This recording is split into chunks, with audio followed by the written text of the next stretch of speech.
रवि नाम का एक लड़का दिल्ली की किसी फैक्ट्री में सफाई का काम किया करता था। उसके घर से फैक्ट्री करीब 5 किलोमीटर दूर थी। वो हमेशा अपनी साइकिल से ही फैक्ट्री जाता था। रोज की ही तरह आज भी वो घर से फैक्ट्री के लिए निकला। उसे रास्ते में पड़ने वाले एक चौराहे पर एक लड़की दिखी जो उसे गुस्से में घूर रही थी। लड़के ने भी उसे देखा और फिर मुंह फेरकर फैक्ट्री चला गया। अगले दिन भी सुबह वो लड़की उसी जगह पर खड़ी थी और रवि को घूर रही थी। उसने पलटकर लड़की को नहीं देखा और सीधे अपने काम पर चला गया। रोजाना इसी तरह हफ्ते भर वो लड़की चौराहे पर खड़ी होकर रवि को घूरती थी और रवि उसे अनदेखा करके फैक्ट्री चला जाता था। करीब 7 दिन बाद जब रवि फैक्ट्री जा रहा था तो उसे वो लड़की उस जगह पर खड़ी नहीं दिखी।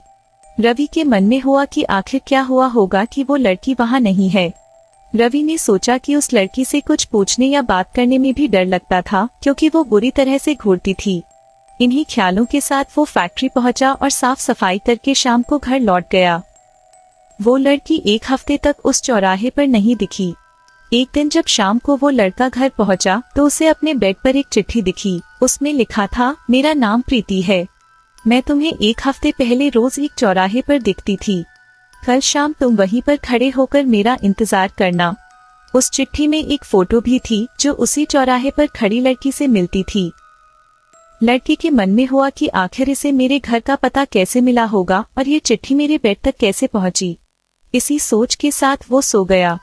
अगले दिन उठकर जब काम में जाने लगा तो उसे चिट्ठी वाली बात याद आ गई।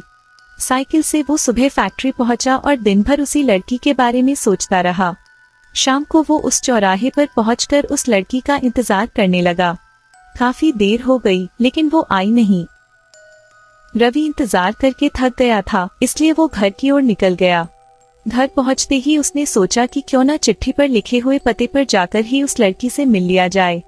रात होने को थी, इसलिए उसने सुबह सुबह उस लड़की के घर जाने की सोची। सुबह होते ही जल्दी तैयार होकर रवि चिट्ठी पर लिखे पते पर पहुंच गया। वहां जाकर जब उसने घर की घंटी बजाई तो एक आदमी बाहर आया। उससे रवि ने कहा कि मुझे प्रीति से मिलना है। यह सुनते ही वह व्यक्ति चौंक गया। जवाब में उसने पूछा, क्या प्रीति से मिलना है? उसे मरे हुए तो 2 महीने हो गए हैं, तुम्हें अब उससे क्या काम याद आ गया? यह सुनते ही रवि के होश उड़ गए। डर के मारे शरीर कांपने लगा। किसी तरह खुद को संभालकर रवि घर पहुंचा और चिट्ठी को जला दिया। उसके मन में कई तरह के सवाल उठने लगे। उसने सोचा कि वो लड़की जो मुझे रोज दिखती थी वो भूत थी। मुझे एक भूत ने चिट्ठी भेजी थी। यही सोचकर वो घर में दुबक कर बैठ गया। उस दिन से रवि न तो रास्ते में किसी को देखता था और न ही किसी अनजान इंसान के बारे में सोचता था। कहानी से सीख, किसी अनजान इंसान के बारे में सोचना नहीं चाहिए और बिना किसी व्यक्ति की सही जानकारी के उसके घर तो बिल्कुल नहीं जाना चाहिए।